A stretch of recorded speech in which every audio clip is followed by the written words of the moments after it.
Our next guest putting out a call to action for American business. Let's bring in Carly Fiorina, former Hewlett Packard CEO, former presidential candidate. She's now chair of the Colonial Williamsburg Foundation, which is planning to commemorate the 250th birthday of the United States in 2026. It's been a while, Carly. It's good to have you on this morning.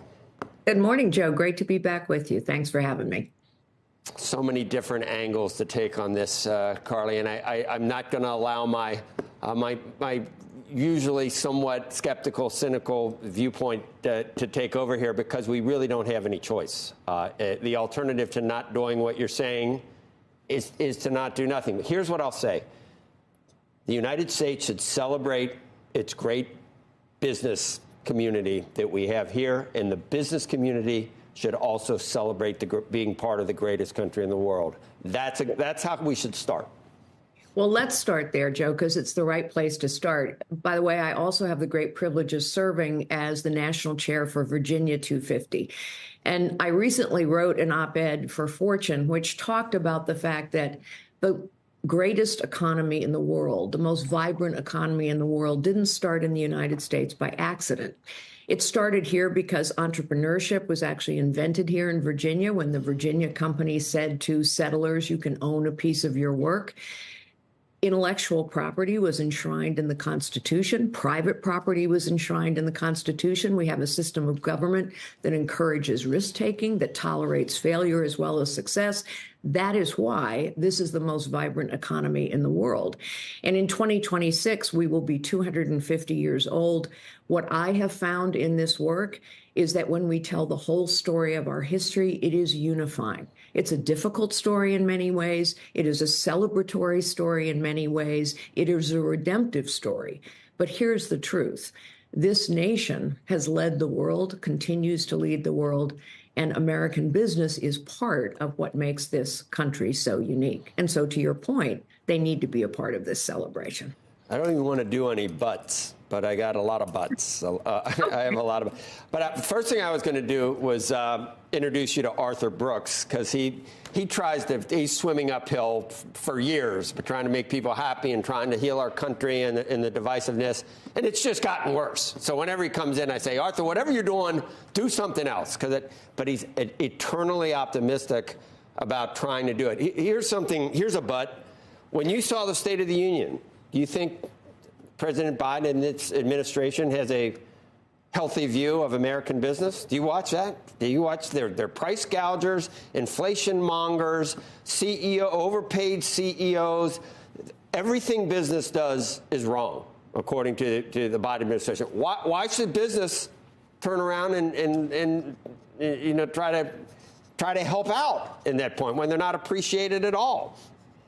Well, of course, there was much about the State of the Union that was a bit depressing, I thought. The divisiveness, the lack of decorum.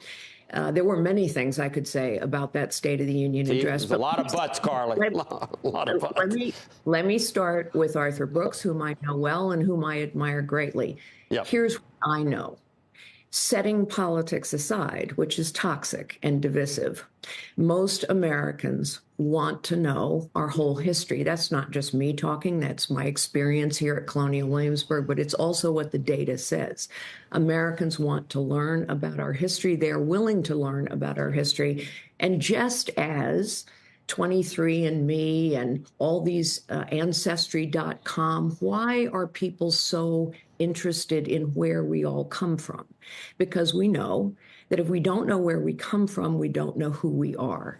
And that is most true of a nation that is not defined by territory or ethnicity or religion, but instead by a set of principles, ideals, and a system of government. 49% of Americans don't think it's important to live in a democracy. 80% of Americans cannot name a single branch of government. So when we as a nation don't know who we are, and we do not, that's what the data says, we become more tribal. We become more divided. We become more toxic. What I've seen, we have 450 people gathered here who are semi-quincentennial, that's a big word, planners from all across the nation. And this is a unifying moment, not a divisive one. We don't let politics interfere. That would be a good way to do it. But I look at the last 5 years in the efforts of ESG, and when companies have, depending on the own personal predilections of their CEOs, they've gone on one or the other side of all these issues. And I was with a famous CEO of a huge company that said he feels like a wildebeest now. And he said, I'll stay in the pack, and I'm not going to get eaten. The minute you go out of the pack, you're the one that's going to get eaten by the lion. The Super Bowl ads this year, Carly, they were the point made.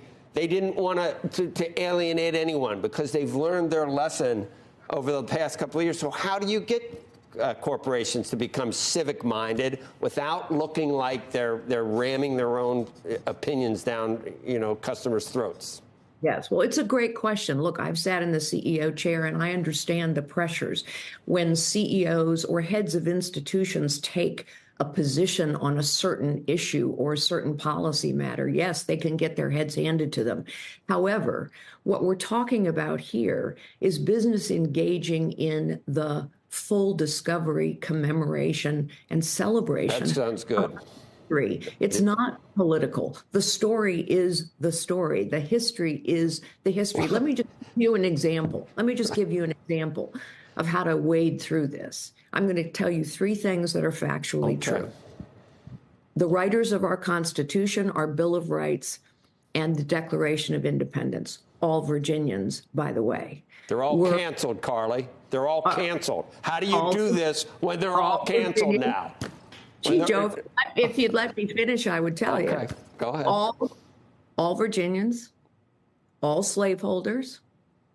They did not think the rights they espoused belonged to anyone other than white male property owners, and the words they wrote changed the world forever and have also been the inspiration for every movement towards equality, human dignity, and liberty everywhere ever since. All 3 of those things are factual, and we must acknowledge all 3 of those things.